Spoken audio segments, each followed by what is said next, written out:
All right. Yes, so let's move on.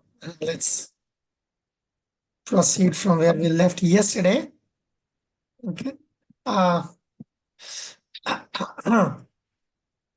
so yesterday we were like kind of making a prelude to the Sthitadi Muni conception. What is the Sthitadi Muni conception? Who is a Sthitadi Muni? So we will obviously just give me a second. Let me find that section for you. Oh.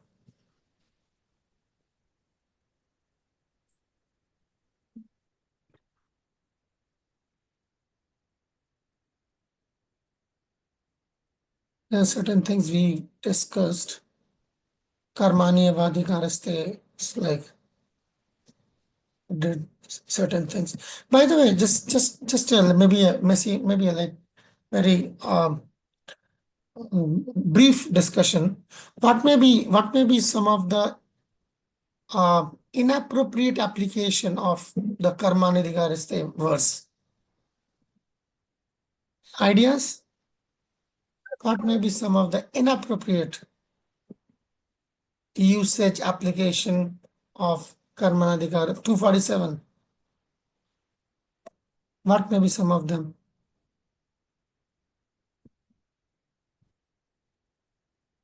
I mean, to answer this question, to tax your brain, of course. Hare Krishna Prabhu. Right? Just going ahead and do what we want to do, claiming it to be an inner voice of the God, and not worry about the outcome of, or not Consequences. worry about the legality or illegality of the Yeah. of the There are matters. consequences. Yeah, okay, fine. So, good, very good. Yeah, that's yes. So do we see that kind of things happening around us? Yes, Prabhu. The terrorism is right in front of us. Uh-huh. Other, okay, fine. Okay. What may be some of the, yes, Urvashi, go ahead.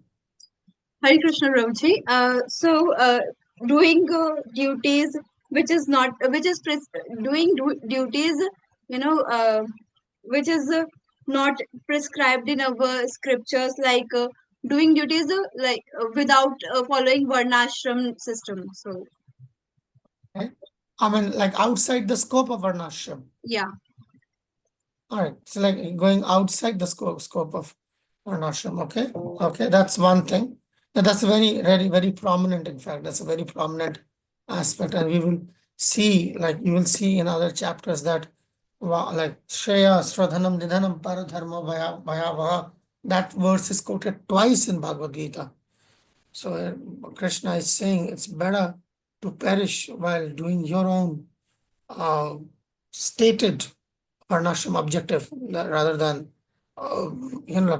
trying for something and basically topsy-turving the system. So yeah, that is a system. What can be worse than to not have any system? So, okay, yeah. So that's good. I think that was the that discussion was pending in the sense of something, at least some idea of what it is. All right. Now let's move on. What is the symptoms of a self-realized soul? Sthitadi Muni. Okay, what is the symptoms? Let's go there. Just let me see if this is at all response. We discussed that, right? Yoga Karma Kaushalam. We discussed that yesterday. Okay.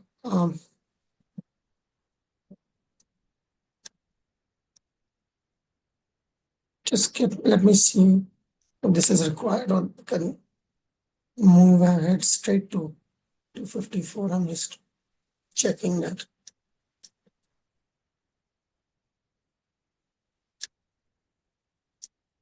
Yeah, this is okay. I think we should read this because This is the path how you come to the stage of Sthitadi Muni.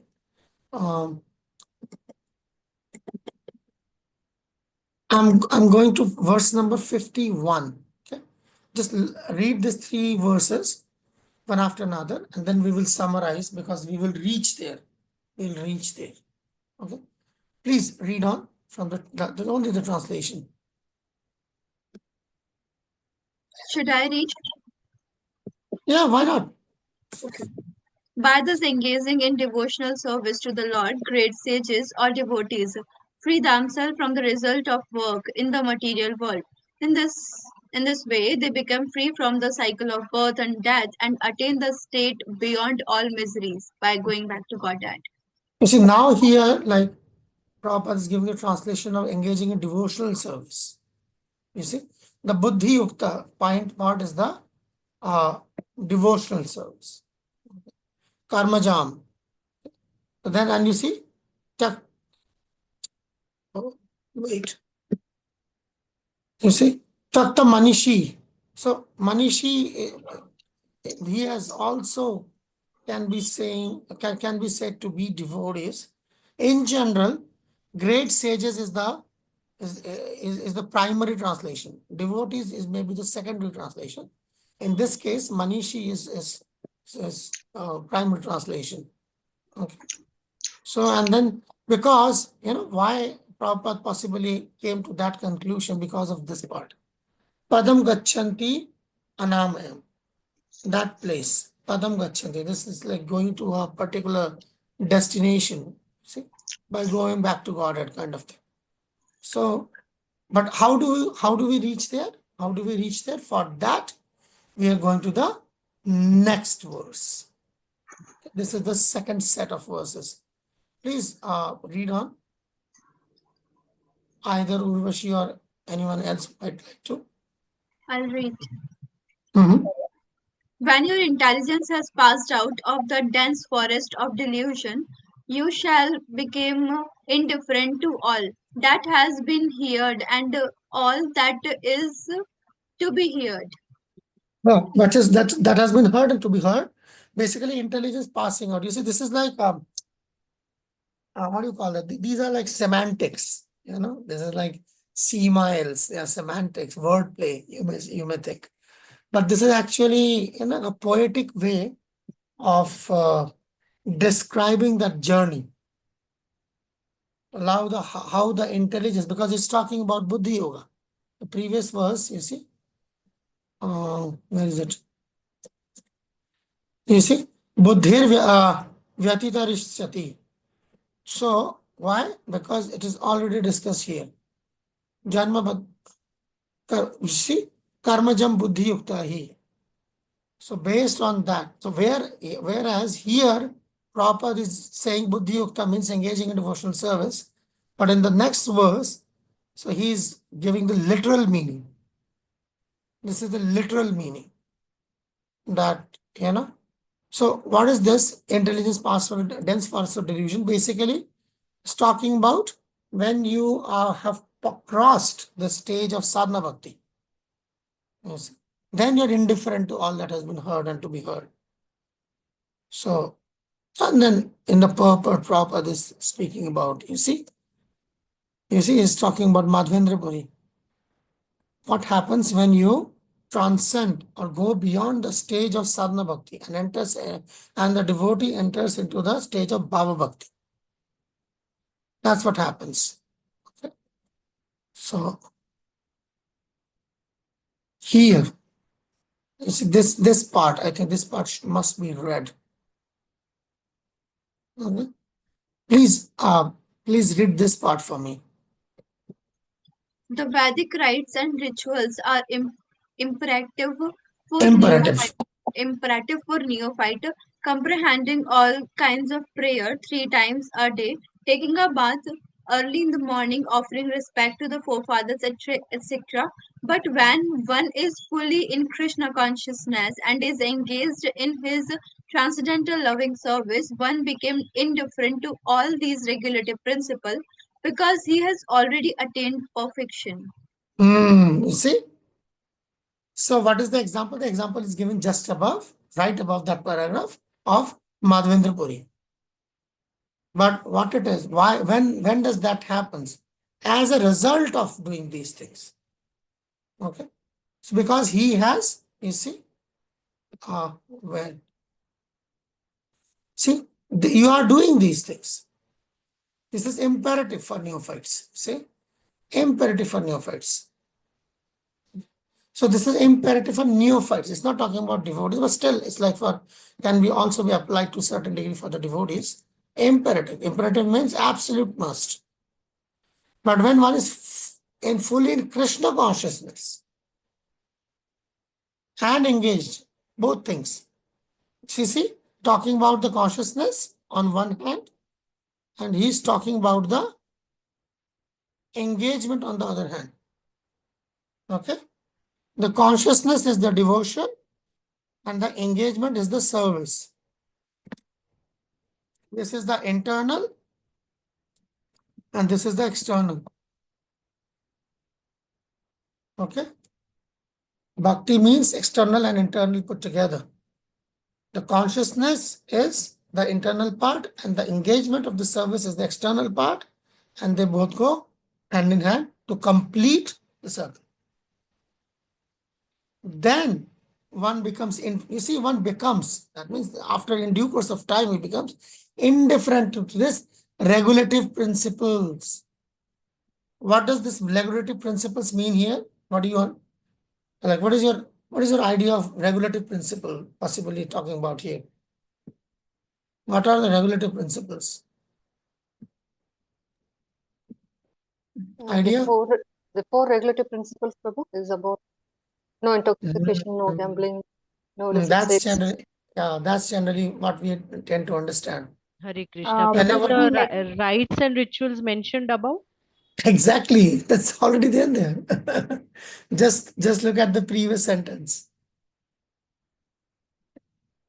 So, regulative principle, this term, okay, let's have this. Let us take a detour and I'll come back here because again, those, you see, you must understand the usages of particular words, otherwise it'll be impossible for you to understand what Prabhupada is intending to say. Will end up, like understanding something quite different. Okay, let's see this. I just ran a search. Okay? This is just a regular search, regulative principles. I just ran a regular search. You see what Prabhupada is saying this here. Say for example, this is a lecture. I'm saying you have to follow these regulative principles, and then he's mentioning what they are. What is he talking about? Okay, let's see. Wait.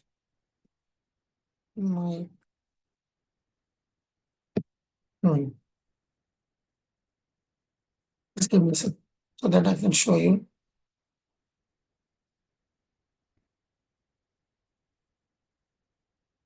For example, let's have this. Oh, this is the first one, right? Here, like it's the first time he uses the term regulative principle in Bhagavad Gita. He's using the term Bhagavad Gita in Bhagavad Gita. This is the first time he's using this term regulative principles. And what we means here is already described in the previous sentence. These are the regulative principles. So regulative principles, you'll have to be very, very careful what he means by. You see here, when you talk about these four regulative principles, what you're talking about, it is there. Regulative principles of freedom. So regulative principle doesn't automatically means for regulative principles, actually. Actually, it means something very different. This is what regulative principle means. Here, following the regulative principles of devotional service. contrary to the popular notion which has been established by preaching, Prabhupada's usage of the word regulative principle was in connection to devotional service. Following the regulative principle of devotional service. What does that mean? What does regulative principle of devotional service mean? Oh, sorry. Why did I? Wait. Let's go back. Here. Let's look at regulative principle, this term closely. You see, this is 341. Now I'm moving to 410. Again, regulative principles of devotional life. So many instances you will find. Regulative principles of devotional service, again, 415. So every time Prabhupada is using regulative principle of life, so you have to be very, very careful. Regulative principles of social, political, and religious life. Regulative principle doesn't automatically means the four don'ts. Regulative principle of scriptures. So the term regulative principles means vidhi mark. Okay, vidhi mark or pancharatra, vidhi mark basically. The term regulative principle means the do's and don'ts. And regulative principles of devotional service means the 64 limbs of bhakti. Just like here, he's Prabhupada is using, you see, 12:9. It's there in the translation. Regulative principles of bhakti, what does that mean? The 64 limbs of bhakti, Vidhimark. The term regulative principle, actually, the primary meaning of regulative principles is Vidhimark, 64 limbs of bhakti. It's only when Prabhupada uses specifically the regulative principles of freedom or four regulative principles. Whenever he says the four, let's look at that term now. Let's look at this. Generally, you are accustomed to.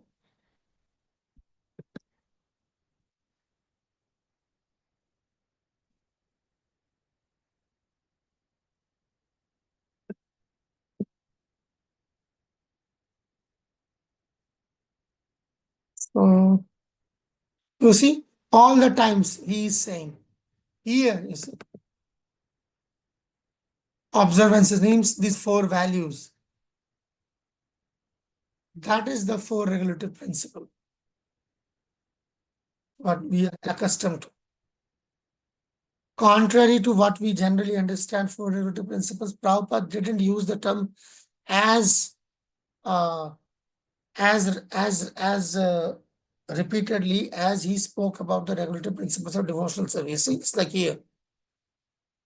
Regulative principles for offering Mangala Arati has got nothing to do with four limbs. This is basically the Vidhi Bhakti. 64 limbs of devotional service. Okay. So whenever you read the term for regulative principles, unless and until you find the four regulative principles, the meaning is devotional service. I mean, you see here. So in fourth canto, you find a mention of that. And specifically, he's talking about initiation. You see, one is not accepted as a disciple, as a student. So let's go back where we were, 251, having made my point.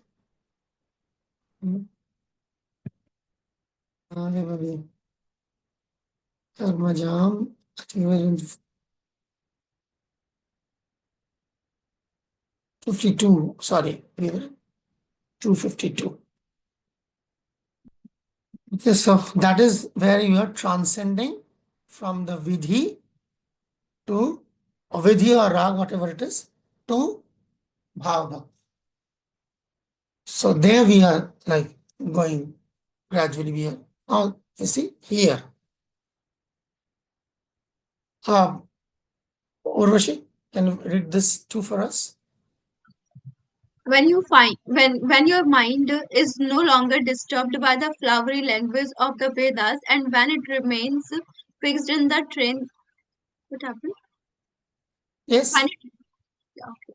When it remains fixed in the trends of self-realization, then then you will have attained the divine consciousness, flowery.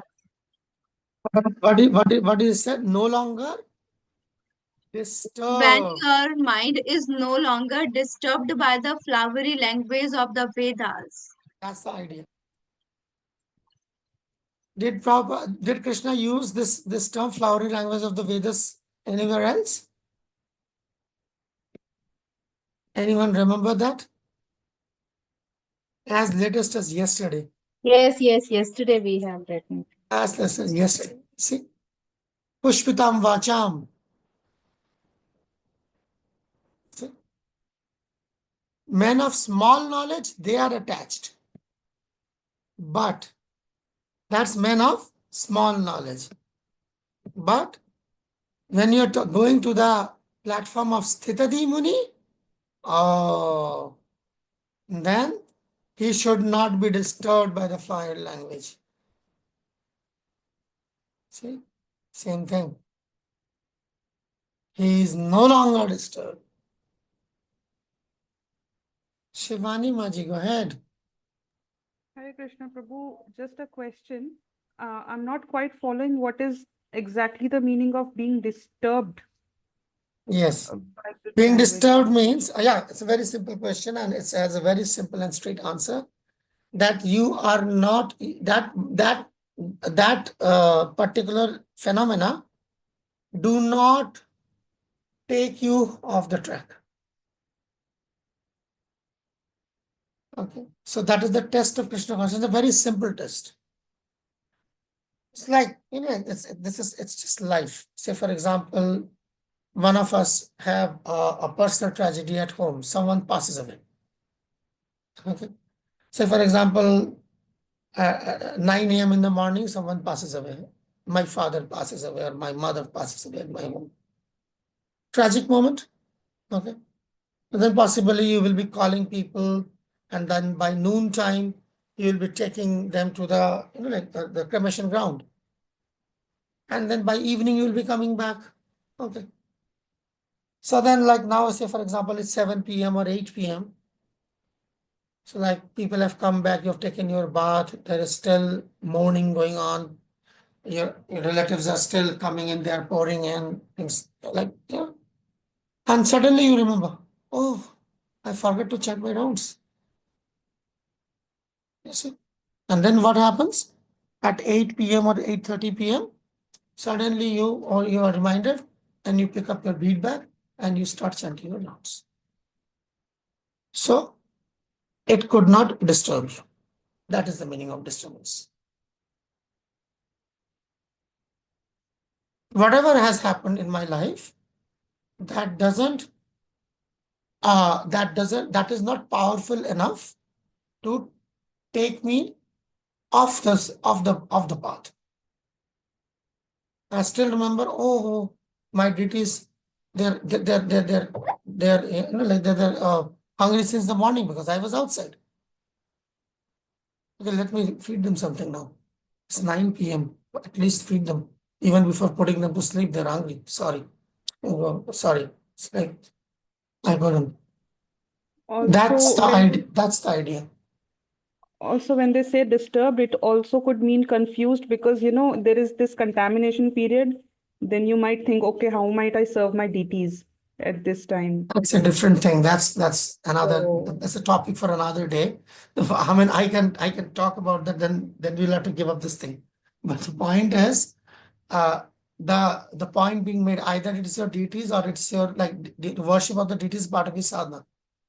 So you, even if you are late in your sadhana, you are not overwhelmed because of that grief that you've forgotten your duty towards Krishna. You haven't forgotten your duties toward Krishna. Feeding him, chanting his names, those things, they like You may be late, but you haven't forgotten. And that grief was not strong enough to put you off track. That's the idea. Whatever has happened. You see, there's a theft at my house. At night, you woke up in the morning and you saw the burglars barged in and then they stole. And then half of your day is gone running pillar to post to the police station and this thing, that thing. And you possibly have missed your meal also. And then you, like, say, for example, 4 p.m., 5 p.m., or half of all my day has gone. I have no energy left. And I have my sadhana pending, my rounds are pending, whatever my things they are pending. Let me do that. Now let me do that is called you are not, that is the test. Then you are not disturbed. Okay. It's good. Okay, let's now move on. So now after this, we must go to the Sthitadi Muni section. Wait, let me see if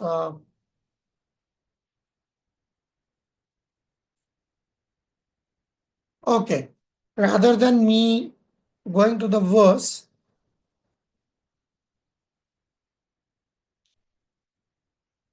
okay, you take 5 minutes. Okay, I believe everybody, all of you have got your own Bhagavad Gitas with you. So this verse, Sthita Pragyasya Ka Bhasha, okay, Samadhis Tasya Keshava, Sitadi Krim Prabhasheta, Kim Ashita Vrajeta Kim. So this translation and the purport take 5 minutes. Okay, just read it individually, and then we will come back and we'll start. Okay, that exercise is required here. Just read this verse. Who needs more time? Who needs more time?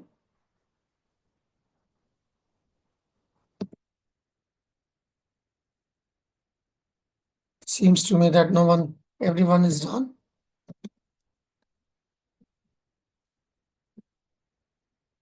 I can't see any hand up. Okay, if that is the case, let's move in. Okay, let's move in. Will be just priming you on a few things, then we will have a discussion. Okay, based on this. The basic thing, Sthita Pragya, okay, situated in complete knowledge. That means Sthita Pragya. Pra means specific or complete, or Gya stands for knowledge. Sthita, you're situated in perfect knowledge. Yeah. So here, what does that means? What are the symptoms? Because Arjuna is asking that question, right? How does he speak? And what is his language? How does he sit? And how does he walk?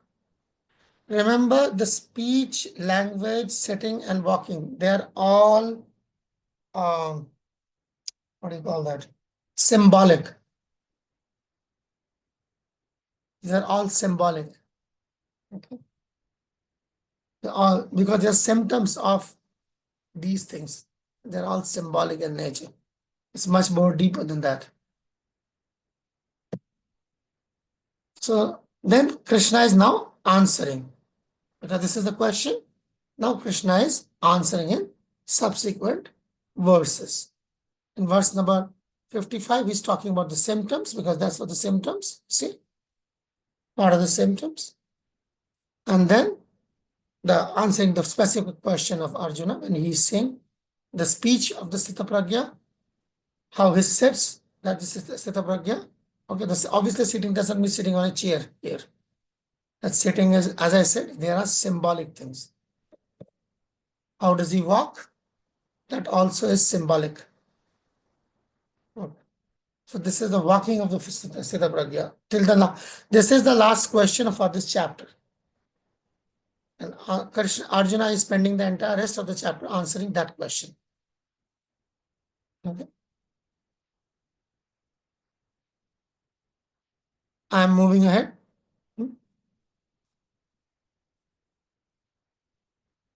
Ka bhasha, language. read, I'm reading because you have read the purport already. Speech is the most important quality of any man. It is said that a fool is undiscovered as long as he does not speak. And certainly a well-dressed fool cannot be identified unless he speaks. So that is a very generic statement about the speech. First things first. Now we see like the Vacho Vegam. But where is the Vacho? Where is the Vani coming from actually? Like, who speaks first? The tongue speaks first, or who speaks first? Thoughts and perception. Thoughts, Prabhuji. Thoughts and Perception. Where is the perception lies? In the mind. beliefs. Mind, exactly. Mind. So this is all about mind control. It's all related to that mind thing. It's not just like speaking and that, oh. So much before, like the mouth starts to function, it is here that it starts functioning. So that is the training he's talking about. That is what like the training is all about. Mhm. Training the mind.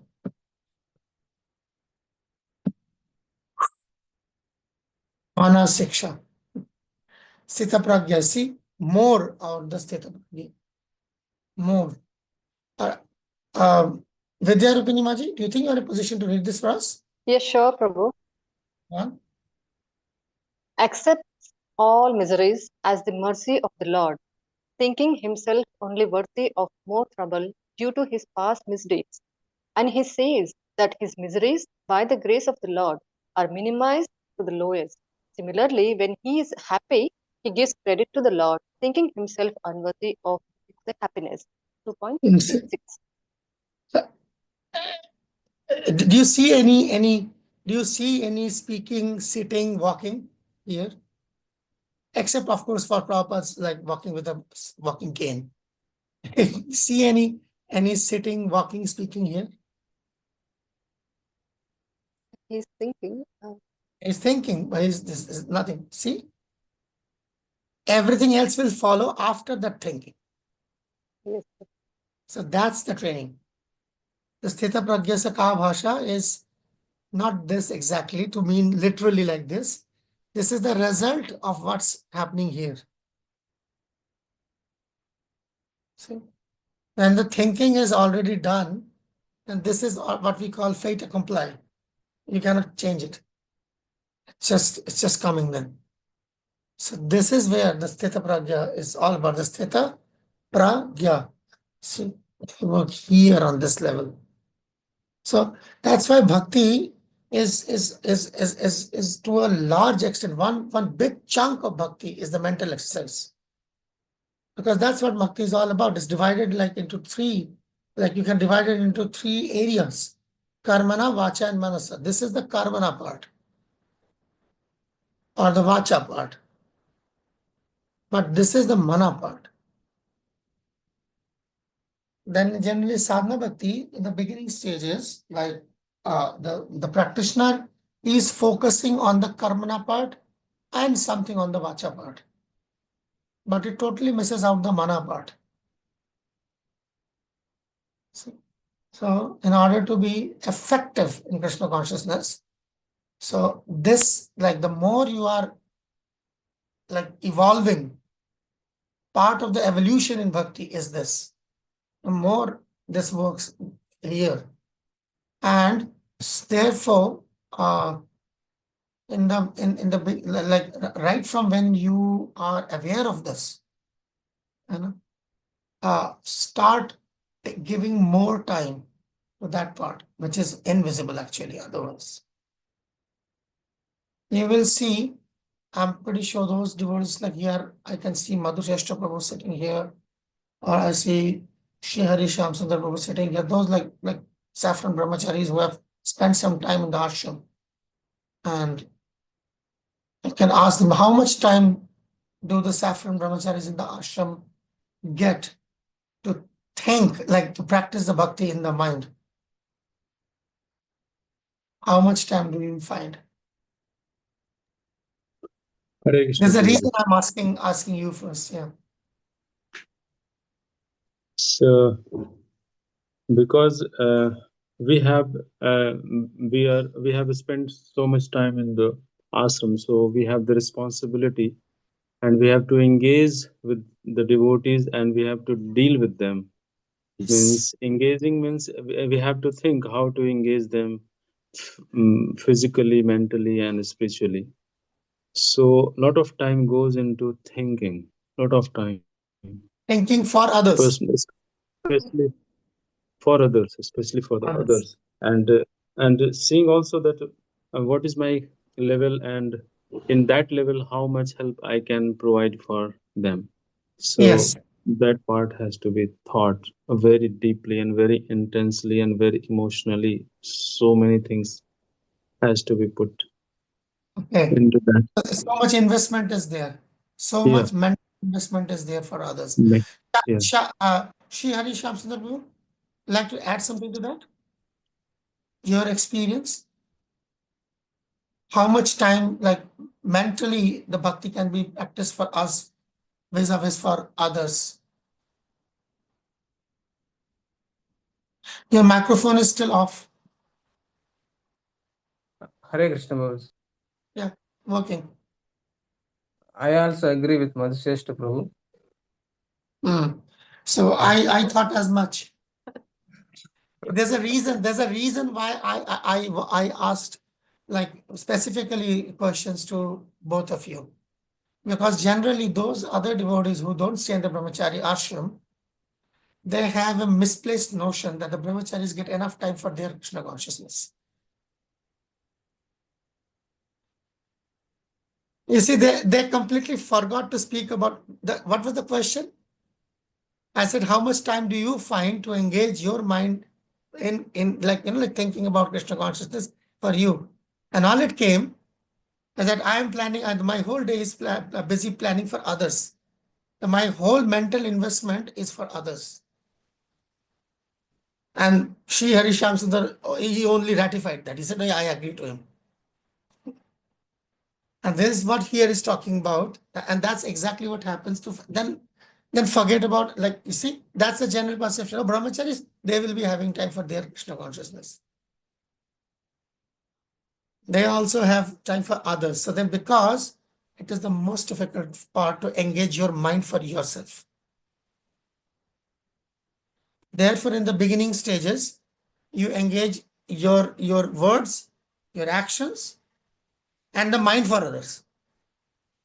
Actions and the speech might be for yourself, but so far the mind is concerned, that is used for others' bhakti, not for your own bhakti. That requires some evolving. After some more years of practiced, some like you have invested enough for others, and then gradually that sense comes. It's not easy actually. That's why. It's not that the devotees who are staying in the ashram, brahmachari staying in the, they are stupid. No, they are not stupid. They're not ready for it. It's only after a certain degree that evolution, that doesn't start from the day one. So in the beginning stages, the body and the words are used more. And as like by and by, as you advance, spend more time in Krishna consciousness, develop, acquire more experience, acquire more wisdom, then gradually you can engage your mind. It's not easy to engage the mind in bhakti. It's very difficult actually. It's the most difficult part. That's the most difficult part of our personality, to be engaged. And that's why it's talking about the Sthita Di Muni. It's a very, it's a higher mark, the benchmark to meet that. So after certain years of practice, gradually, and that is one thing, like you see, like many brahmacharis leaving the brahmachari ashram. That's the point. Generally, the brahmachari ashram is another misnomer. The brahmacharis are leaving the ashram because they are dying to have sex. Not exactly like that. Not exactly like that. It's when they are not able, there is so much service, as we discussed, you see, Krishna consciousness and the previous purport. Remember? Let's go back to that thing. Hare Krishna, Prabhu. Hare Krishna. Yes, go on. Go on. Can Go I on. ask you a question? This Uh, engaging for others, for example, can you say as to a few examples? Yeah, because that's what you're capable of. That's what you're capable of in the beginning stages. Where was it? Where is it? Was it part of the slide? Wait, actually, I need to first, tackle what Okay, I Prabhu. started. Okay, okay. Just wait. I think it was this. Oh, that very good. Not here, I think. It was in the purport. It was in the purport.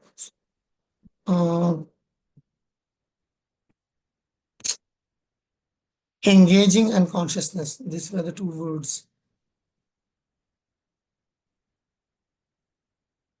Consciousness. 55th shloka, Prabhu. No, I didn't. Did I go that far? I didn't. It was the previous verses, right? I was talking about. Here. 54 and 55, I mean, like, Two. Siddha Prajna's ka bhasha, Has and to that's be, has to 54. be 52. Wait. Can you see, like, what's happening on the screen? Is it the verse number 52 purport? Yes. Yeah, this was it. This was Hare it. Krishna, bro. This The 52nd consciousness part. verse purport is there, Yeah. which Yes. the Yes. engaged in his transcendental loving service, fully into Yes. consciousness. That word is Yes. there. So you were Yes. explaining that. So you see the consciousness here, and you see the engagement here in Yeah. service. So this is why people leave, not just brahmachari ashram, Krishna consciousness. You are engaged in the service, okay? That is like if you divide the devotional service, these terms, there are two words, right? Devotional and service. The service is there, and the devotion is not there. So after some time, that service becomes bitter, and then you leave. When only half engagement is there, Yes, that the engagement is there. half engagement leads to frustration. When the heart is not Yes. engaged, only body is Yes. engaged. Because the heart is difficult to engage. Yeah, You have to difficult to recognize engage. that fact. Yeah. This is the easier part, and that's why people like that people can figure out. You see, I have to engage my body in Krishna service. I have to Yeah. engage the tongue in Krishna service. It's like it immediately starts preaching. Yeah. Okay. So that's the easier part of engagement. So then after you have engaged this part, then in like while there is time, you have to bring in the mind, the consciousness. Then it becomes, the circle becomes complete. It is devotional service. It started with the service, not at the devotion. Contrary to Devotion that, is those people who are talking about only the consciousness and there's no service, so that is the devotion without that service. That is also like a half-hearted attempt, because the devotion is not genuine. Because the devotion is expressed through the VIHE media of service. You see? So you have to learn to live with both things. And in the beginning, as I said, generally the service part is the easier part. So you start engaging that, and that's why that the mind, as Prabhu was saying, it is engaged to think about others, not about himself, because it is more difficult. But That's actually, more when difficult. we think about others, actually in the somewhere it is because it is for the pleasure of the Guru, and his pleasure ultimately gives us pleasure also. That background is also there. Yeah, it is supposed to be like that, but it's not always ends up exactly like that. It is supposed to be like that, you see? Supposed, because it's a very higher mark. It's not a lower mark. that statement is actually very higher mark. You can, that I can find my pleasure in someone else's pleasure. Yeah, that is called selflessness. Yeah, but that's a Because very high mark. we are here to transcend ourselves from the selfishness to the selflessness. And Yes. selflessness lies in pleasing the spiritual master and True. how So to then that's serve it. him by True. following his instructions. And instruction True. is there, the service is also there.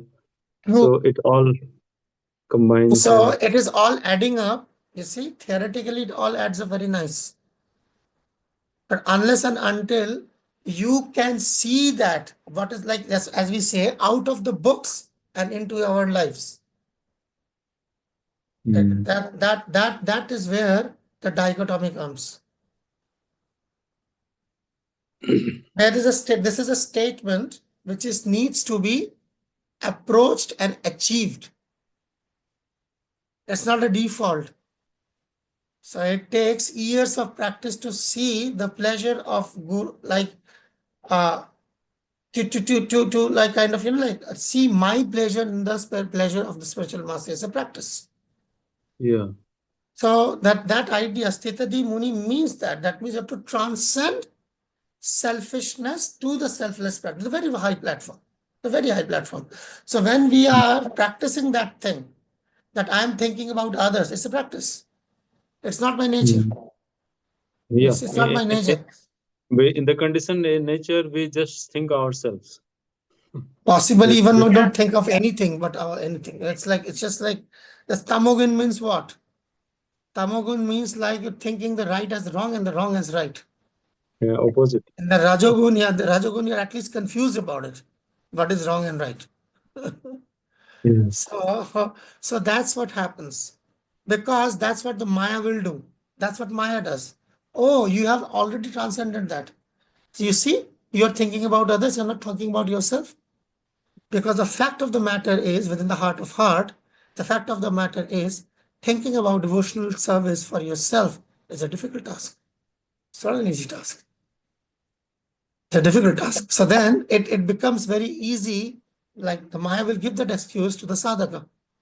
Oh, you're thinking about everyone else, you see? You have become a Goswami now. Just like the Shad Goswami, about everyone. You see? You're not. You're thinking about everyone else because it's an easy thing. It's easy thing. Yeah. It is Yes. easy. It's easy to ask others to do it than do it yourself. Yeah. You see? When you are thinking, what are you thinking? You're planning for other spiritual lives. Yeah. Oh, Prabhu, you do that service. Oh, Prabhu, you do this sadha. Oh, Prabhu, Mataji, you do read that book. Oh, Mataji, you do. It's like, why? Do it yourself. You see? It's difficult. So the easier thing it comes that in the name of, that is what Krishna consciousness, like we have to be very, very careful about. Doing it for Krishna or doing it in the name of Krishna. Doing for Guru, doing in the name of Guru. So actually, this and this doing that, what I told that we have to spend so much time for thinking of others. Actually, this is disobedience to the Lord's instruction. Janm sarthak kari paropkar. First, purify yourself, perfect yourself. Then you also Exactly. help others. That thing comes Exactly. later. But the later things we are doing in the beginning. That is the And I'm mistake we are doing in the doing. beginning as a matter of practice. So we should not forget that at the end of the day, it's a practice. Just like who preaches technically? It is the Madhyamadhikari who preaches, right? Yeah. But in ISKCON, will you see overwhelming majority who are preaching a Kanishthadhikari? Yeah. Overwhelming majority as Kanishthadhikaris, right? It's not the Madhyamadhikaris who are preaching in ISKCON. Overwhelming, but what happens if the Kanishthadhikari falsely is led to believe that since he is preaching, he has attained the Madhyamadhikar? You see? So then he will fall into that trap. He needs to understand that I am a Kanishthadhikari and I am doing a service which is not my natural state. Therefore, it's a practice. So we have to go through this via medium to actually come to Come to that ourselves. stage. Yeah, you'll come to that stage. One day I'm not practicing anymore. one day this is what I am. But for today, I'm practicing. So for today, it is easy for me to engage my body and my words in the service of Krishna. And easy to tell others to engage their body, mind, and words in Krishna's service. But doing that, when I am aware of that, and I have an eye over that thing. I haven't, my attention is not waylaid by other things. Then I will come to that thing when I will be able to engage my mind in Krishna's service. It's not easy. It requires quite a bit of experience. That's why you see, like those books like of Raghunath Das Goswami or Bhaktivinoda Thakur commenting on the same of Mana Shiksha. Why he's training the mind? Why there's a train? Why is it Mana Shiksha? Why is not the Kaya Shiksha? You see? Why not the Vachan Shiksha? Because the Kaya Shiksha and the Vacha Shiksha is relatively easy. What needs our attention is the Mana Shiksha. And that comes a little bit later on. But it must come. It should not, like the Kaya Shiksha and the Vacha Shiksha is not gonna suffice or replace the Mana Shiksha as much as the Mana Shiksha is not gonna replace the Kaya and the Vacha Shiksha. Hare Krishna, Prabhuji. Go on, How many janmas we have to take to get this kind of a perfection? One. How many janmas we have to go One. through to get? One. Is it? Minimum one. But if we do everything Minimum one. thinking about Krishna and doing every stuff which we are doing, is it okay? Or is there? Yeah. Did you find in any book it said that you have to practice, like you have to convince Krishna that you are thinking of him if you can do it for five consecutive years? No. Then why are you thinking like that? It's lifelong. It's lifelong process. It's not a question of lifelong. It's like moment long. Yes, That every moment. Quite right. That moment when you are there, you are there. Each moment counts. I'm saying that moment you are there, you are there.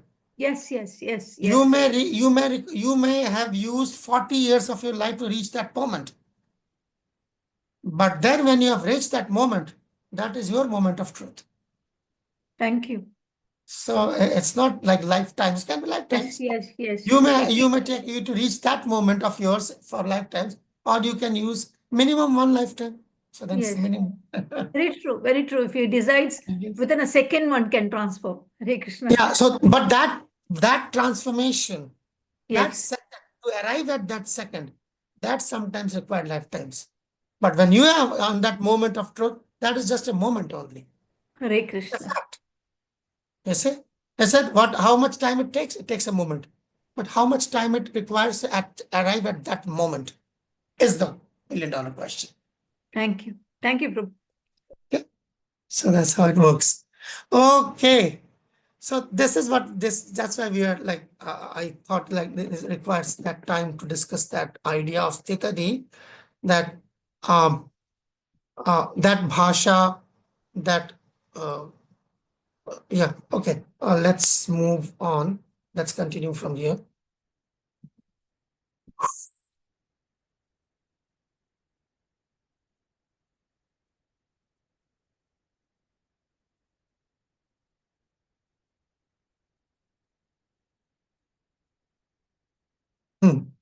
So see the mentality. You see? So as Prabhupada is that, so it's like, so mentality when we drawing the senses. How to set that mentality. We are now working on the mind, using the agency of the body and speech. Because ultimately that speech is also constructed within the mind. And the actions of the body are also, or the senses, better yet, the word is senses, is controlled by the mind. So it's like circular. You see? Using the body and the words, we try to tackle the mind, and using the mind, we try to engage the body and the words. It's like this. Okay. So that analogy, if you see the tortoise analogy, that's there. Okay. Let's read that. Read on. Salah Prabhu. Okay, fair The enough. best, Go ahead. the best example set herein is the tortoise. Tortoise can at any moment wind up its senses and exhibit them again at any time for particular purposes. Similarly, the senses of the Krishna consciousness person are used only for some particular purpose in the service of the Lord and are withdrawn otherwise. Text So that's the point. So when we are talking about the senses, what does the word senses you mean? Can you state an example of the senses? Can you state an example of any of the senses? What may be some of the senses? The eyes or all are linked. Eyes? Yes, Is it Prabhu. a sense or it's an organ?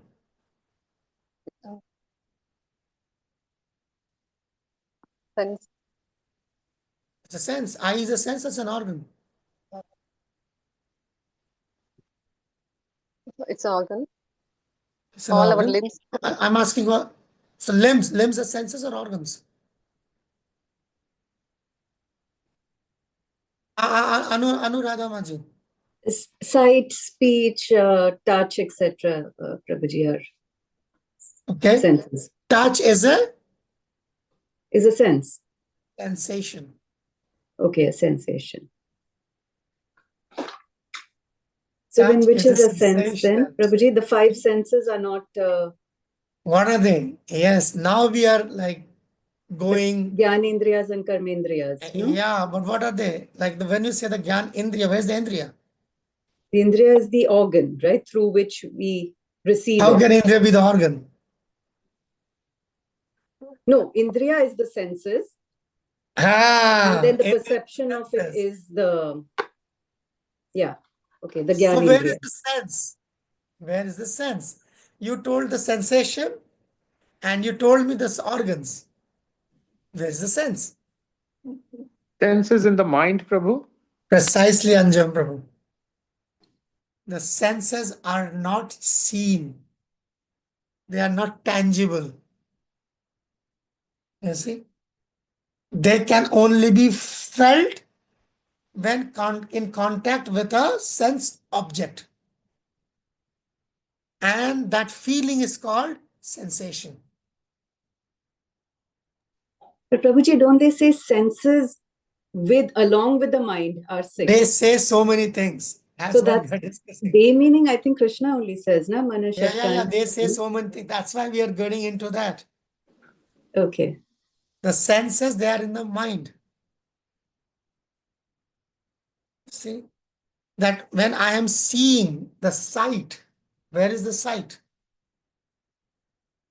The physical procession, the process is going on. That I'm like the organ is focusing on something and it is reflecting an image in the retina, and then the brain is processing, and it is like some 0101, some digital thing is there. But the sensation is producing. The message it is generating, where is that coming from? Getting the point?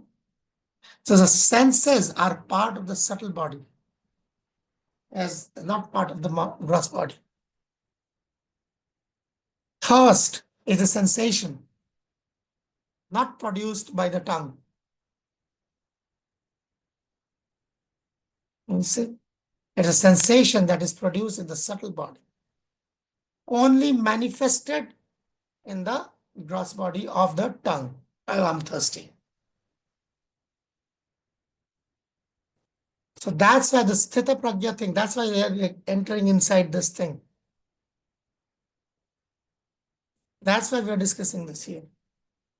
And now, when like you are dealing with those more subtle aspects of the senses, more subtle aspect, even more subtle aspect of the senses being the mind. That's where it is.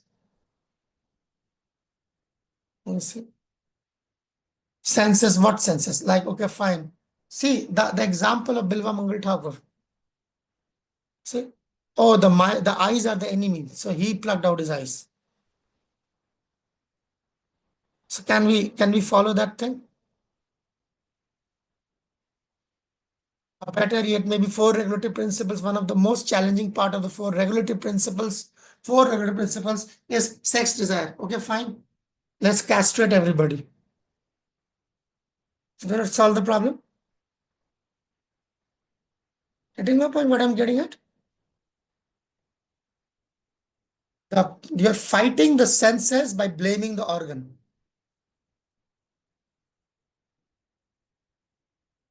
What you are targeting is the organ. The problem is not the organ. The problem is the sense. Because we haven't hardly understood what the sense is. And said, I mean, if I haven't understood what the sense, how I'm going to take any countermeasure. So that's what they're talking about. The Sthita Prajna is working on the senses and he's working on the mind. So when I'm engaging my body in the service of Krishna or the speech in the service of Krishna, still why it's not enough? Because the senses, which is basically driven by the mind, are yet to be involved. So that's a subtle sensation. Now with the external practice, the internal practice also starts. There is no way you can directly approach the senses without the via media of the organs. So there. That's called conditioning. That is the conditioning we have. However, I have to understand that the organs will be controlled when the senses are controlled. So it works. All times. You cannot control the mind all times. You can only engage it. You know, we do this, like you must be familiar, most of you might be familiar with this art of mind control seminars we do in ISKCON. How many of you are familiar with that art of mind control seminars? How many of you have encountered it? Not familiar, Prabhu. Not familiar? No. There are certain, anyone familiar over here? Art of mind control seminars? No, Prabhu. None. Wow, you are fortunate soul. There was a time when I have been through an ISKCON, there used to be art of mind control seminars, so many art of mind control seminars, how to control your mind, booklets like doing around in ISKCON, how to have mind control. Anyway, so since you're not familiar, I'm not going there. Shilpa Mataji, go ahead. Prabhuji, I have a question that you say that, yeah, I understood that senses develop in the mind. The gross body is just executing it. Where does it come from, Prabhu? So mind is the whole and soul, right? Senses are just the part of mind. Is the whole and soul is how we understand it? For that, you have to go to Bhagavatam 2nd canto, where it starts how the creation occurs. Part of the creation is the creation of something called the senses. See? And those senses are then put into, they are connected. They get connected to the gross body to and being the more specifically with the corresponding organ.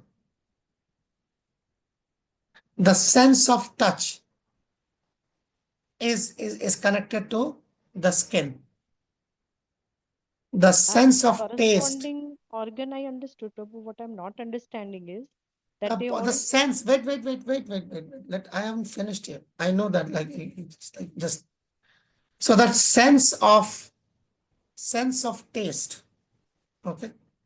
So you think that those who, unless and until you have a tongue, you won't have the sense of taste, right?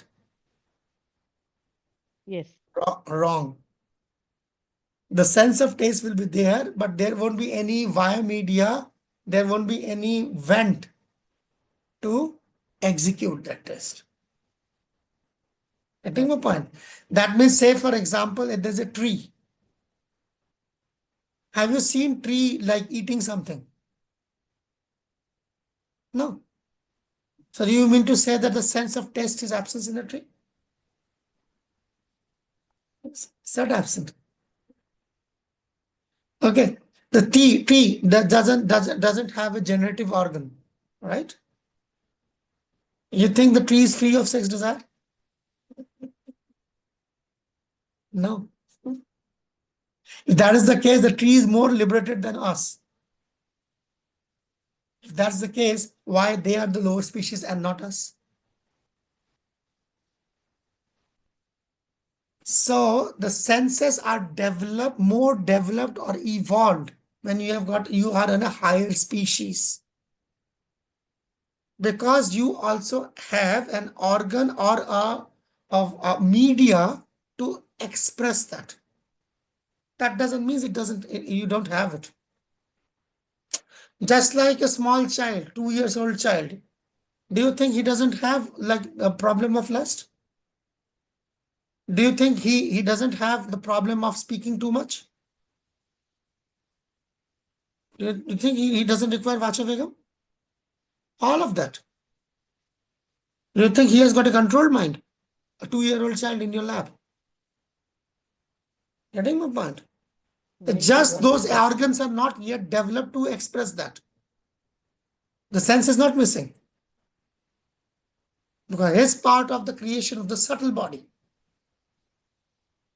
So, Prabhu, these senses that are there in the mind is also our past karmas, our deeds, and are the way Everything we is coming from perceive past things. karmas.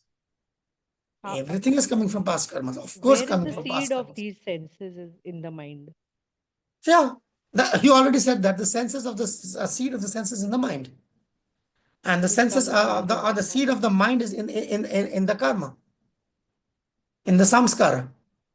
You see, so it's So always how like each that. one of us perceive things differently. That's why you have got tastes and preferences. Despite having the same 5 senses, each of us got different approach to that. Therefore, we have our preferences are different, our personalities are different. You see? So that's like when you study the psychology like that, and then you see, oh, where does the devotional service kicks in? So by devotional service, I am actually purifying the senses, not the organs. How can you purify an organ? You can only purify as much by keeping it clean. How? I mean, to what extent I can perform this palm of mine by devotional service? Tell me. You see, as much as I can clean this with the soap. But it's not the palm that I'm cleaning. It is that which is driving the palm is what I'm cleaning. So, since that is a subtle thing, it also acts when you think subtly. See? Then by that thing, you start cleaning those senses. Automatically. That it's not like we use Hare Krishna Mahamantra to clean one sense, the second sense, third sense. That's nonsense. You do that and you will lose your bhakti, because then you are using the Harinam to clean something else. You see, the 7th offense. We are chanting Harinam. We are any limb of devotional service, we are doing only for one person, that's Krishna alone. Everything else is a concomitant factor. But since there's a concomitant factor, at some point in time, I need to know what's happening with me. See? Okay, you can ask, Prabhu, is it not going to happen even if you don't know this? It's going to happen. It will happen. But it will happen more, it will happen in a better, more effective way if you know what's happening.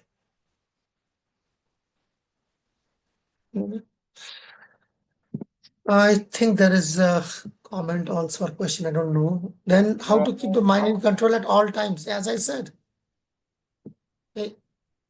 that's not the job of the sadhaka to keep the mind in control. The job of the sadhaka is to engage the mind in Krishna's service, not to control the mind. That is the first business That's the first lesson for a sadhaka, that you are not the controller. You cannot have the dichotomy, say I'm not the controller and try to control at the same time. The idea is to engage the mind, not to control the mind. Engaging the mind automatically controls the mind without me being controlling it. Let Krishna control it on my behalf. You see? Manashu doho geho jogi chumor or pino tuha pade mananda bishu. And I said that like to control the mind. That is what the yogis do. Their business is to control the mind. The devotionals like service sadhana that engages that primarily teaches engage the mind.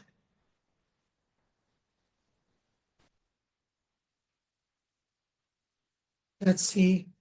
It's another comment, and I have to move ahead.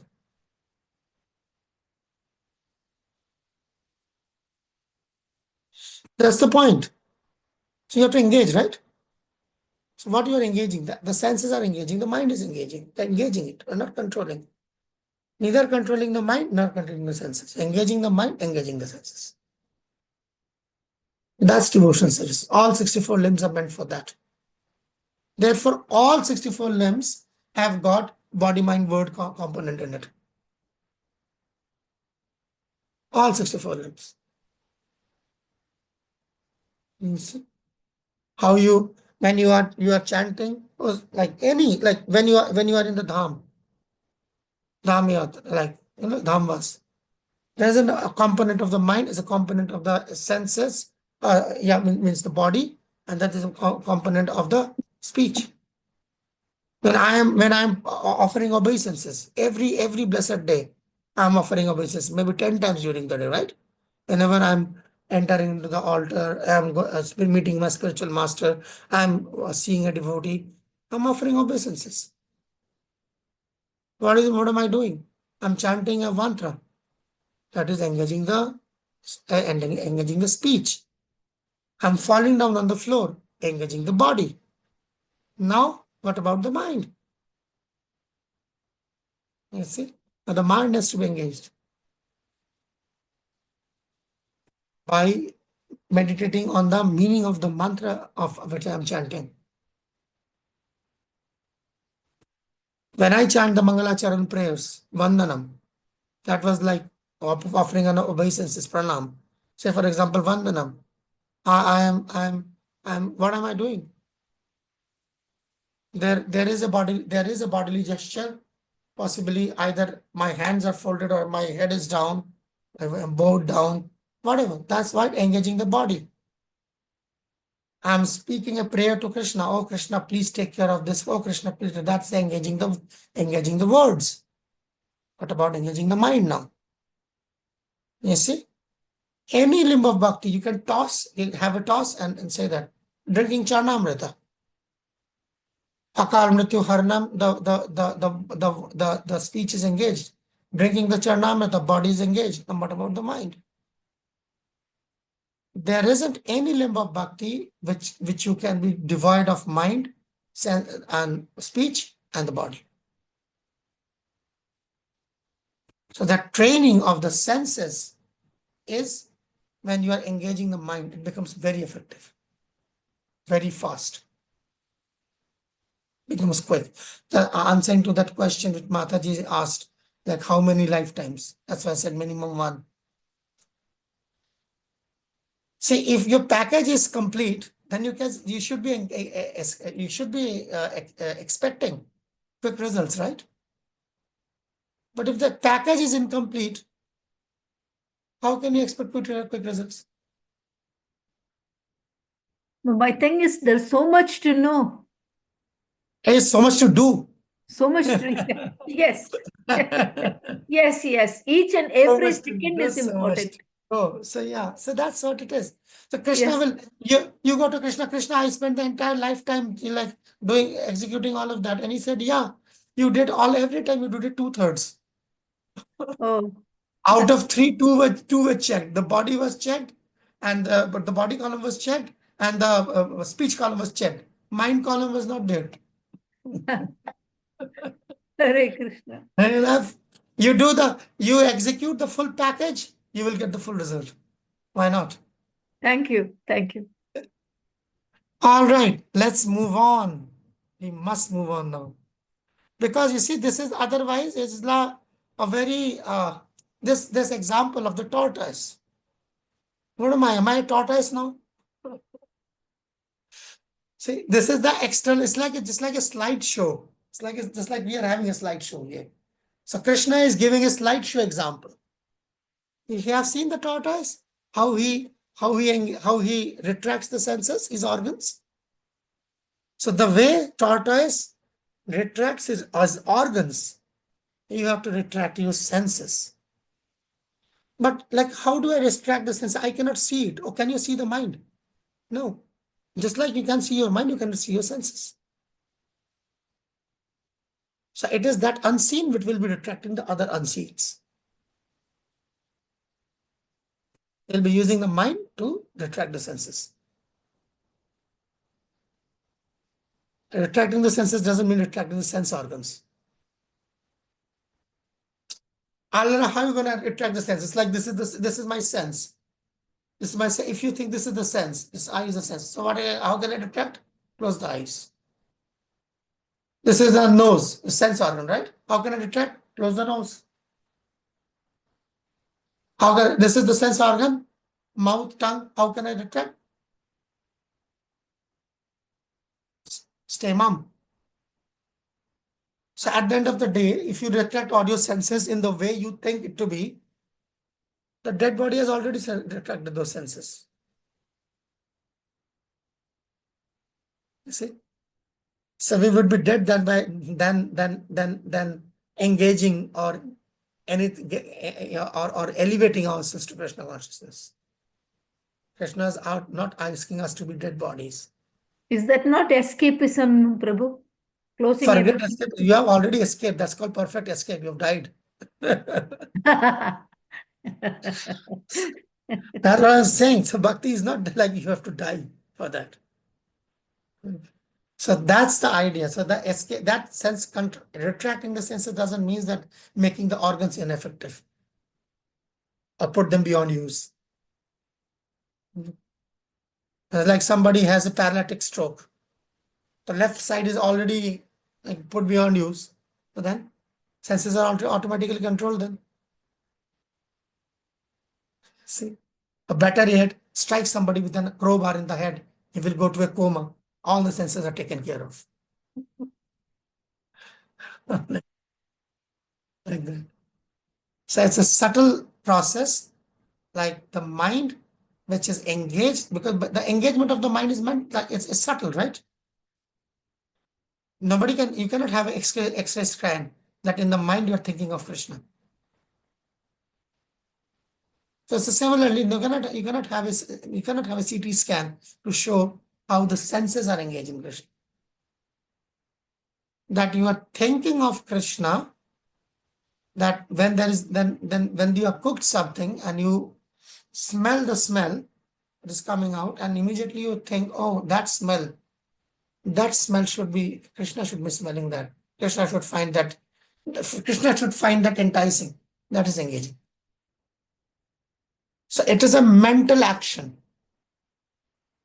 We are only habituated to physical actions, right?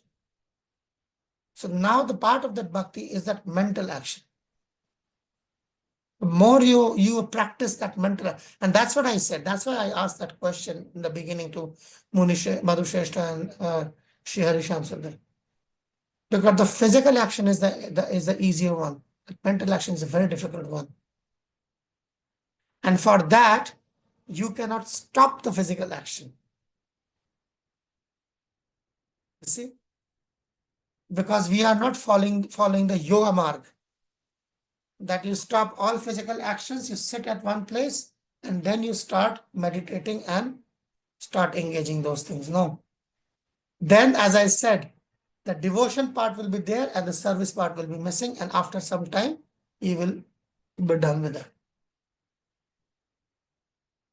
You see, that generally happens. I am comfortable with the service part, so I give up the devotion part. Then the other person, he says, oh, I'm doing the devotion part. What is the use of the service part? You see? So these are the two extremes. Bhakti means how to bring these two things together. That's why it is difficult. That's why it is difficult. Proper challenges in Bhagavad Gita is one of the purpose. That people say that bhakti is very easy. But when we say that's very easy, do it, they run away. But it is not easy. See? So that's what the sthita dhi muni. Dhi means what? Dhi means the mind. Stable minded. Let's move on. The tortoise example being done with. Now, I think is that dandy time. Prabhu, can you please show the previous slide, Prabhuji, once again, please? The tortoise one. Yeah, 1 second, Prabhu. We'll just take the screenshot. Oh, I see. Yeah. That's the purport. 258, you see? That's the 258 purport. Kim asked how to sit. What is sitting? The mind, the senses are sitting in the mind. You see? Where does the senses sit? What is the residence of the senses? The mind. Kim asita, how to sit? What is sitting? The mind, the senses are sitting in the mind. That's why you see the more analogies. It's just venomous serpent. You know? So these are the external examples of what has to be done within the mind because the senses are sitting in the mind.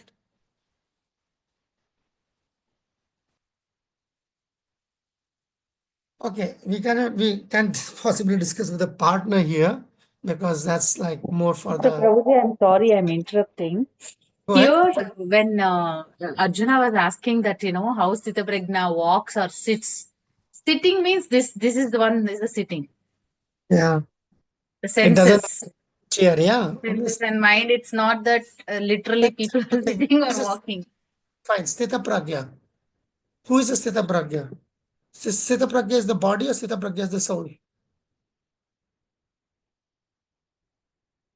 Sthita Pragya is the body or the Sthita Pragya is the soul?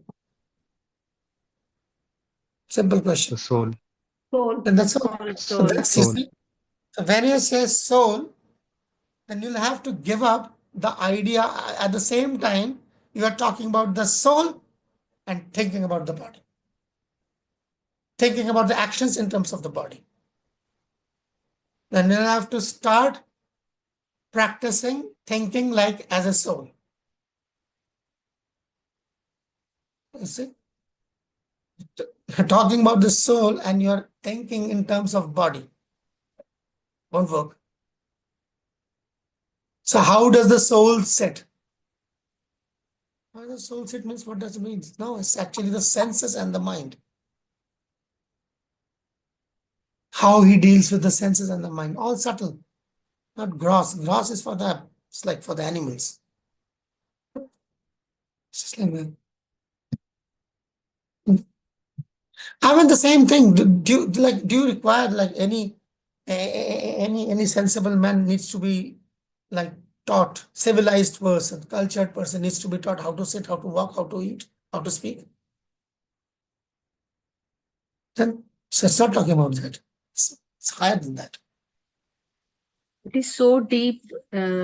Sometimes feel that we are not able to Deep in the understand. sense, it's only deep in the sense that if you forget that you are reading Bhagavad Gita and Bhagavad Gita is speaking to the soul, then everything becomes jumbled up. Krishna protects his devotees. Krishna carries what you lack and protects what you have. And then something untoward happens with me. Okay? My car gets stolen. Why didn't Krishna protect my car? I didn't ask him to carry the car for me. I had the car. He couldn't even protect. He couldn't give. See? He was talking about the soul. He was not talking about the body at all. He clarified that in this very chapter, second chapter. Whenever, the moment you cross that 213, the hinosmin, you are talking about the soul. So yes, I consider myself the body, that's a fact. But let's, for the next half an hour or 1 hour or 2 hours, I'm reading the Bhagavad Gita. Let me consider myself to be a soul. Let X be equal to something. You see the mathematical assumption you start with? And by the end of that equation, I will find out the actual value of X. So considering, let me think for the next 1 hour, 2 hour, half an hour, whatever, that I am not the body, but I am the soul. And let's figure out the equation. At the end of the equation, I will figure out, oh, this is transcendence. And after the 2 hour exercise, okay, I'm back to the body. Okay, fine. That's okay. Because in the beginning, that's what you're going to be. I cannot see myself as the soul 24 hours a day, all of a sudden. Can I practice it for half an hour, for 1 hour, for 2 hours, when I'm reading, when I'm chanting, when I'm with the deities? All of that is that.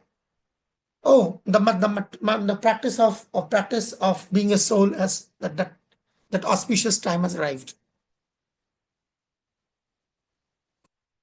I'm out of the altar. I'm now the body again. Thank God. 30 minutes inside the altar, acting like a soul, very difficult. Oh, 5 years I'm doing that. 7 years I'm doing that. 10 years I'm doing that. 15, 20. Gradually I'm getting accustomed. Accustomed. 20 years, 30 years, 40 years, 45 years.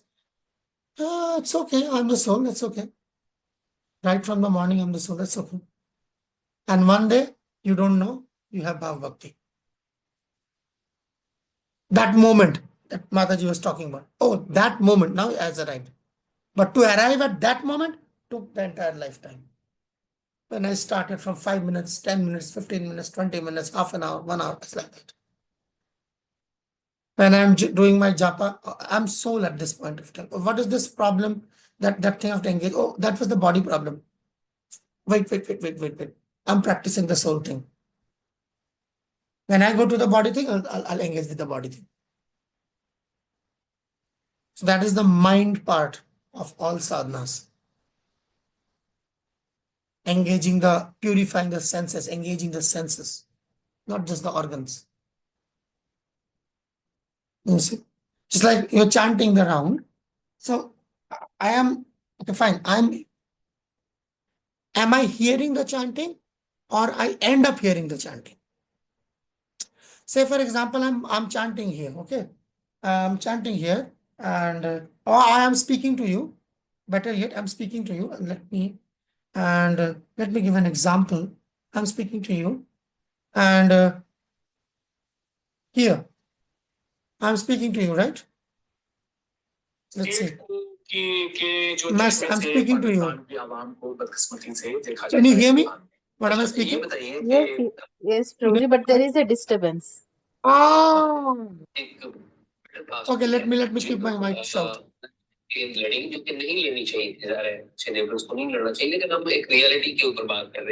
Are you listening to it?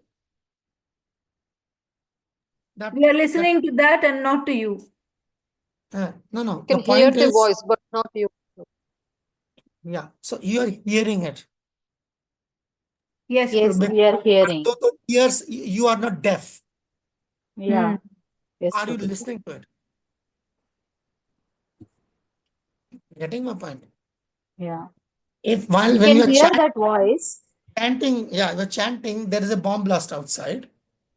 Are you listening to the bomb blast or you end up hearing that bomb blast? We will hear, Hear the bomb. not listening. Now We will understand hear the that point? bomb. Yes. Now understand the point? So listening to the japa and ending up hearing that sound which is produced by the mouth are two different things.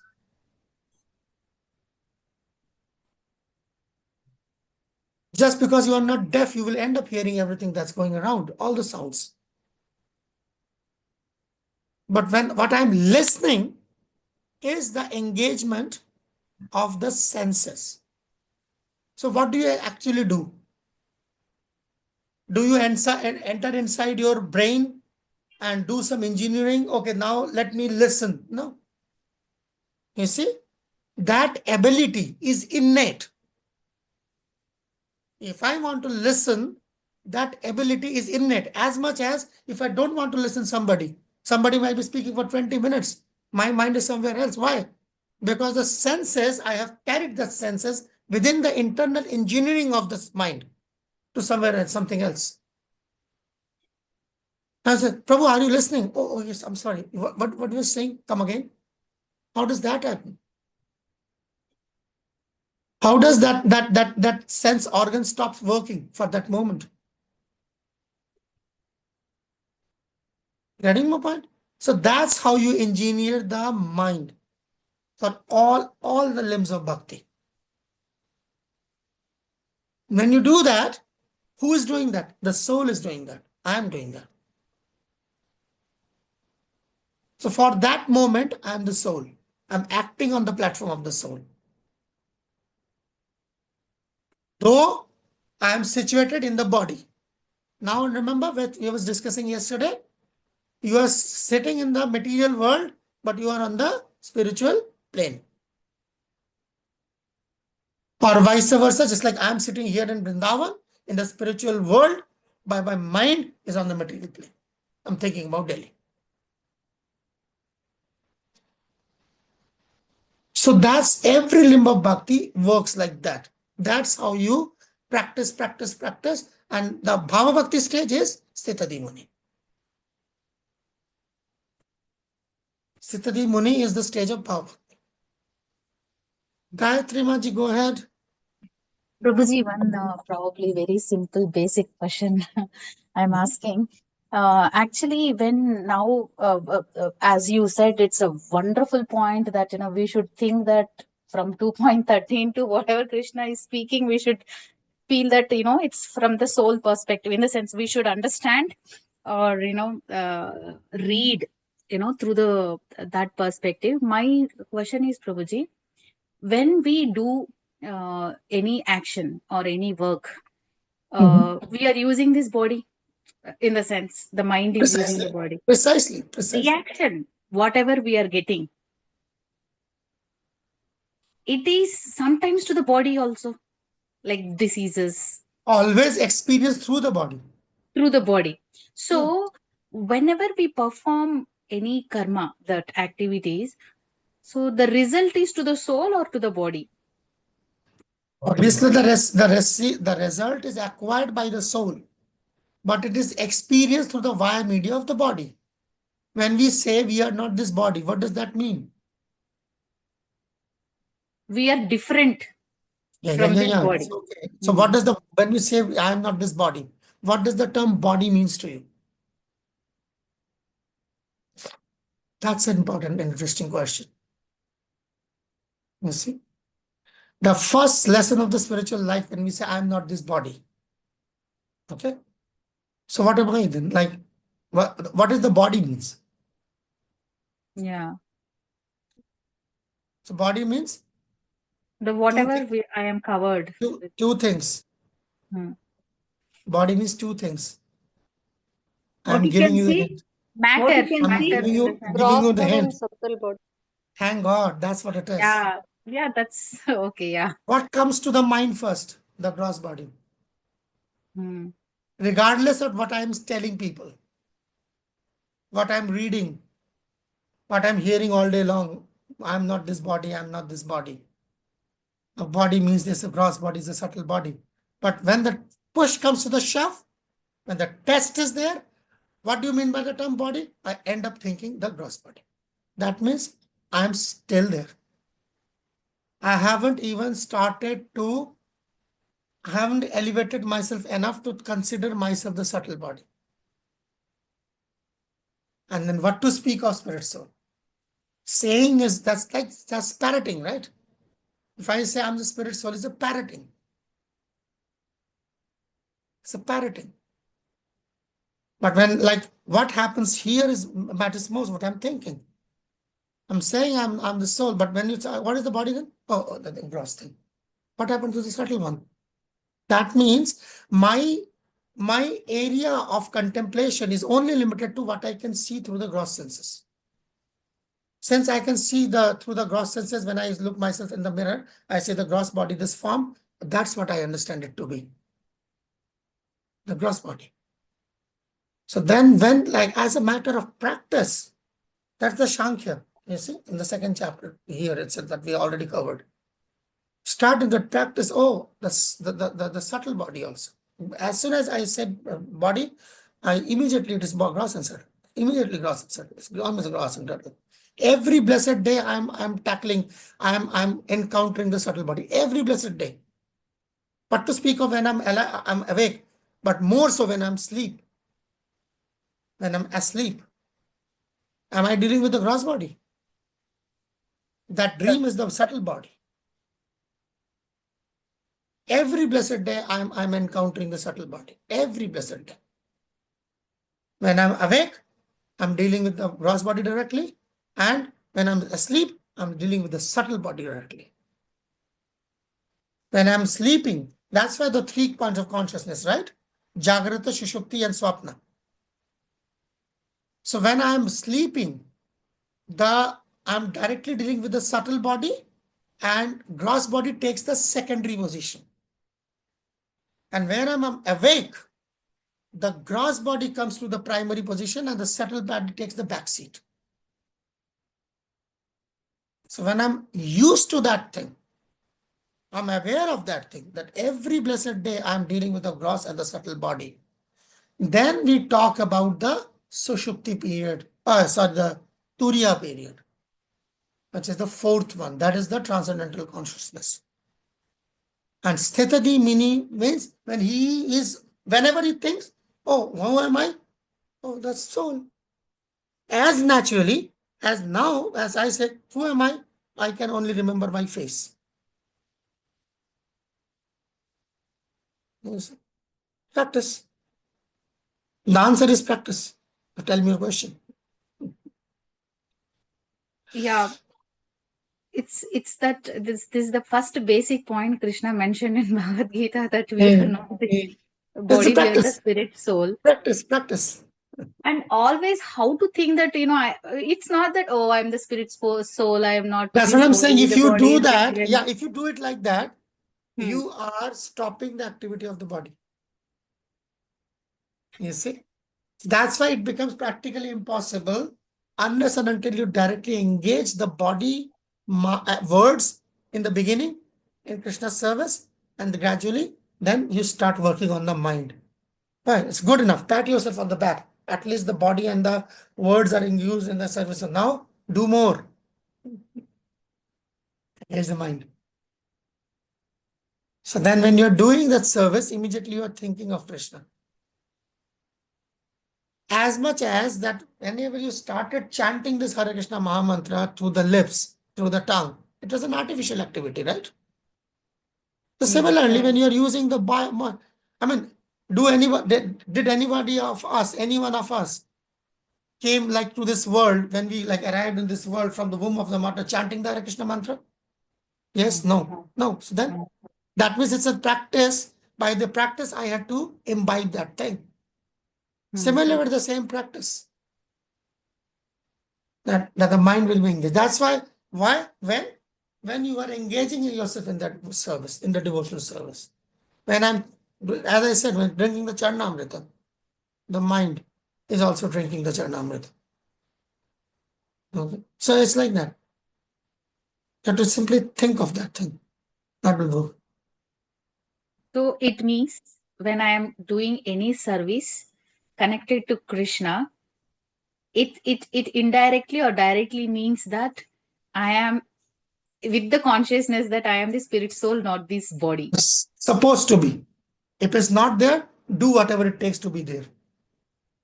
What should we do to be there? As I said, thinking that thing. Okay. Body, mind, words. Body, mind, words. Just like the last week we had the Gaur Purnima festival. I might be serving prasadam in the temple. So the body, the hands are serving the prasadam. Body is doing that.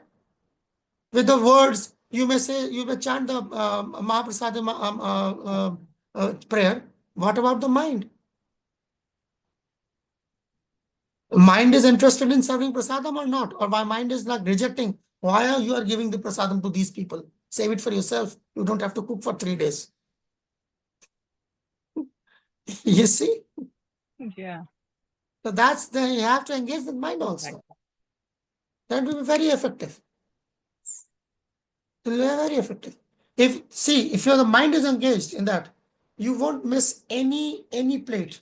Say for example, you have the bucket of rasgulla. What happens if you skip 2 plates? People will shout yelling and shouting, "Bro, Mataji, Mataji, where is our rasgulla?" Yes. Your mind is there, you won't miss any plate. True. Very generic question. People ask that question. Those who don't cook, they won't know.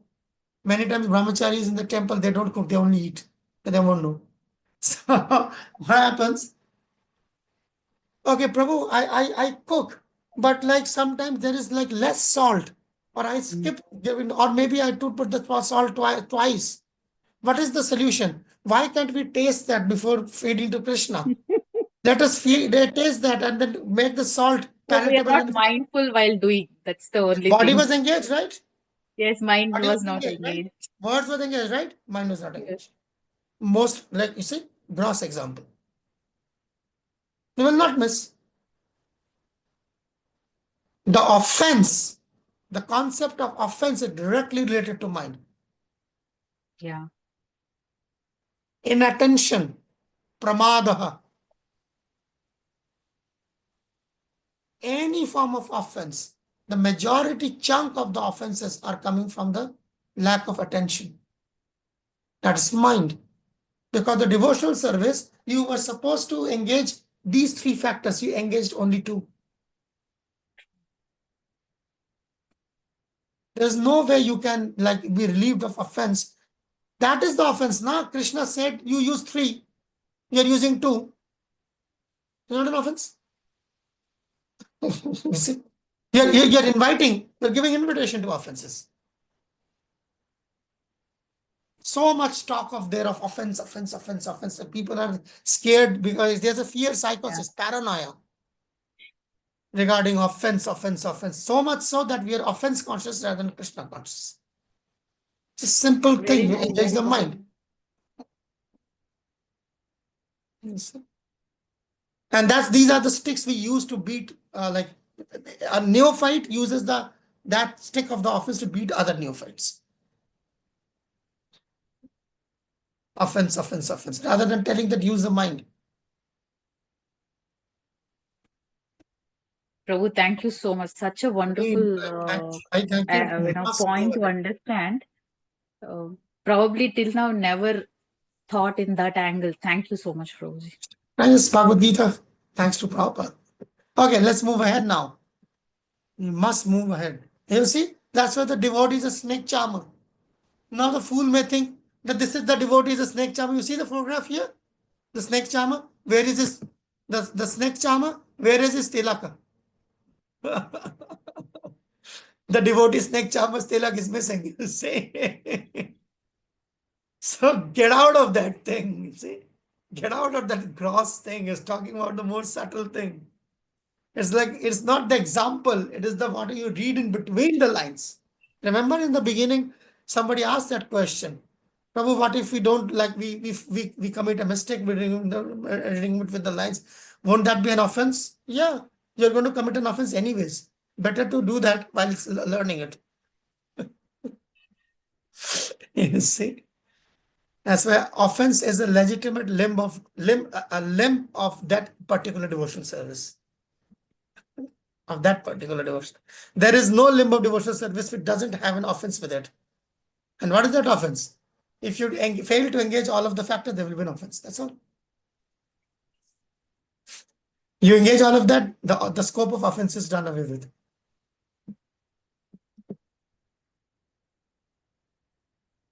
So here, let's have that discussion, right? Okay. Let's divide ourselves into a few groups, and let's discuss these two questions. These are diametrically opposite questions. One is when you try to control the senses unsuccessfully, and the other one is you completely forgot about the sense enjoyment. When did that happen? Is the question clear? Is the question clear? Okay.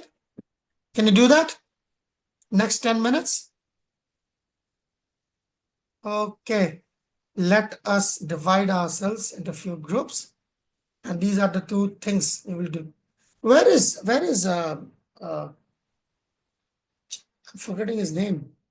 G G G starts with G, right? Jimmy Lord Prabhu.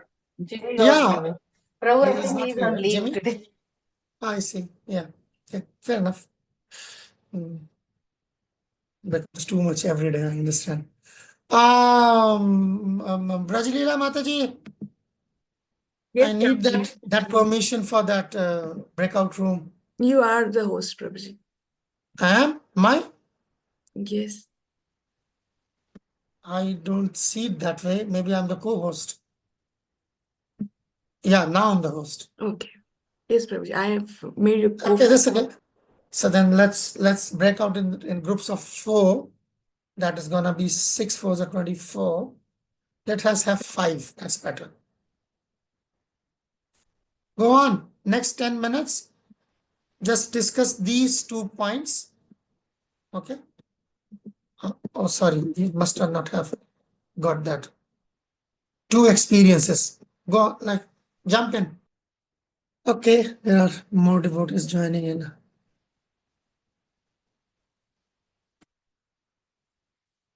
Let's have it. No, it's going to be an individual kind of experiences.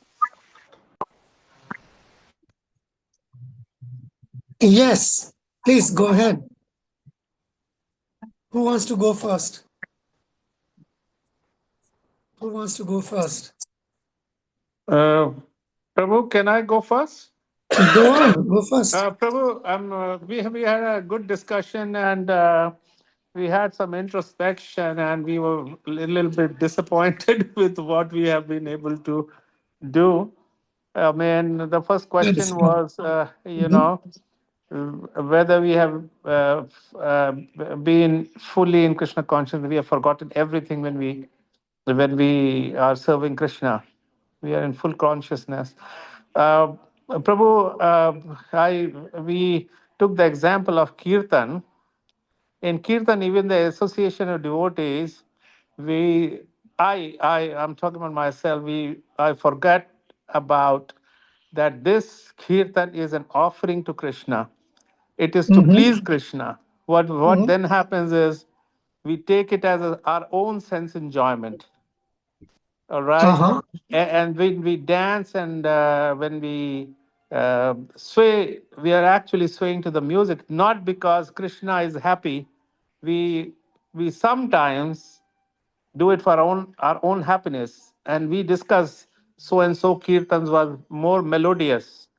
So actually, we totally forget about that the kirtan was an offering to Krishna. We use it for our own sense gratification. Though, while preparing bhoga, we get into this feeling of fully satisfying Krishna, thinking about his preferences. But those kind of occasions are far and very few in between. Mataji in our group said while she prepares bhoga, she is full consciousness because she is preparing it for the service and the pleasure of Krishna. So sometimes she even does not take prasadam, but spreads prasadam amongst devotees. Second question was like, are we ever, there have been any kind of instances where we have lost control of our senses. I mean, sorry to say, Prabhu, I've never been able to control my senses. As I said, even in kirtan, we are enjoying the kirtan, all right, to our own pleasure. So it's our own sense enjoyment. So, Prabhu, I don't have anything bright to say here, but Mataji in our group probably has, and Nilanchal Prabhu has better things to say. I'm sorry, I'm a little bit fallen here. I'm quite fallen here, so I have no good news to share. We could not decide as to who will speak because before we could decide who will speak, the breakout room was We closed. ran So out of I'm time. sorry. Ran out of time. Sorry, Prabhu. That's okay. That's all right. That's okay. But it's like there will be different experiences. Jyoti Mataji, go ahead. And then maybe Naresh, yeah. Hare Krishna Prabhu. So, one example of wherein we try to control our senses, but as in we are not successful in this is the one is fasting. At times wherein we are fasting, especially for the Nirjala Ekadashi, the whole time we are thinking, when are we going to have the sip of water next day, or we are going to have the food next day. So generally that thought is there. We are trying to suppress our hunger or our desire to have food, but then constantly we are thinking about the food only. Then the other example would be when we go for various dham yatras or with a group to various places. At times, though our comforts are not there, the accommodation or everything is not perfect as the way we want. So we try to suppress those desires of having everything up to the mark. But then we don't say it, but constantly that thought is there that accommodation is not good, that Prabhuji or Mataji is having a good room or that thing. So that thought is constantly there, but we are not expressing it. Then the example wherein we at times we forget about our enjoyment entirely is when we are as in decorating our deities. At times, for example, in the morning somebody has to go to the office and he or she is decorating the deity, so they are so involved and so lost in decorating that deity and praising the beauty of the deity that at times they even forget that they have to go to the office and they just put up their clothes and they just forget everything about themselves. Hey. Just that. Why? Go on, go on. That was really very encouraging actually. It was indeed very encouraging actually. So yeah, so both. Okay, Naresh, Krishna Chaitanya Prabhu, please. Well, let's have your input first.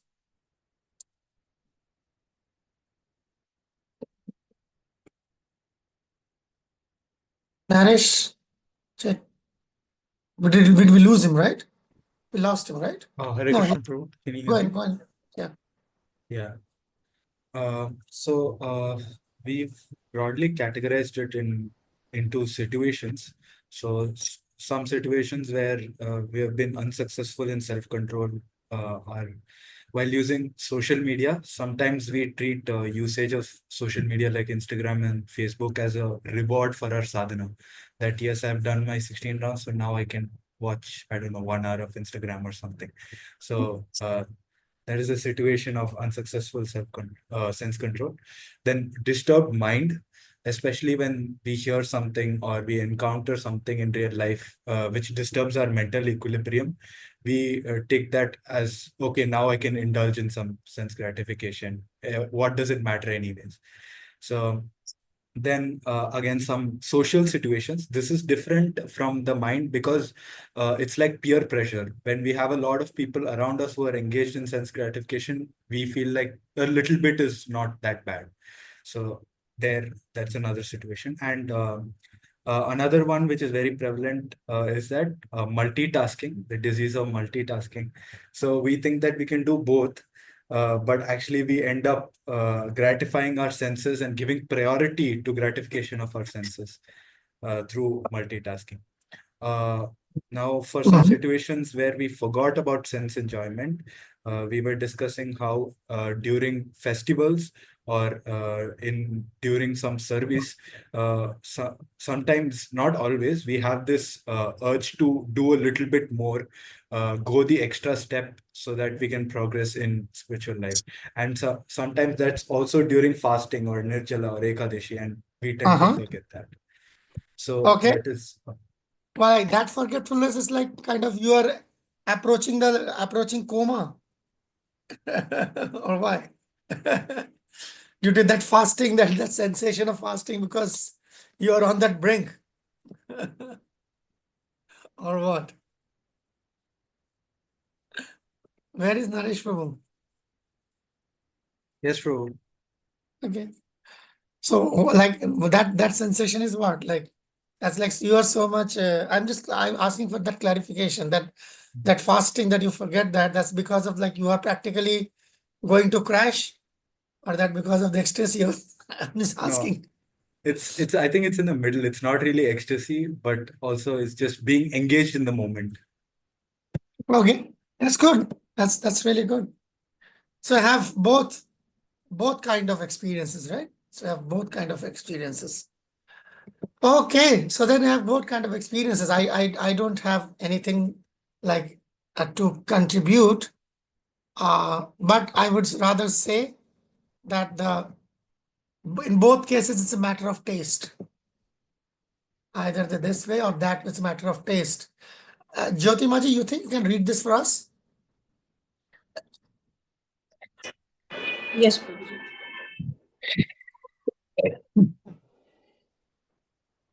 Param drishtva nivartate. One who has tasted the beauty of the Supreme Lord Krishna in the course of his advancement in Krishna consciousness no longer has a taste for dead material things. 2.59 Copper. See, so that's on that side. So because the idea is we have experienced both extremes. You see, these are like two extremes, right? Which you discuss. What's going on? So you see, these are both extremes. So we have tested both extremes. So it's good. It's good. So then, like, you know that other end exists. Not just you will have to work for it. We have experienced that other part also. So just work for it. And more and more and more and more. And one day this will be the new normal. Okay.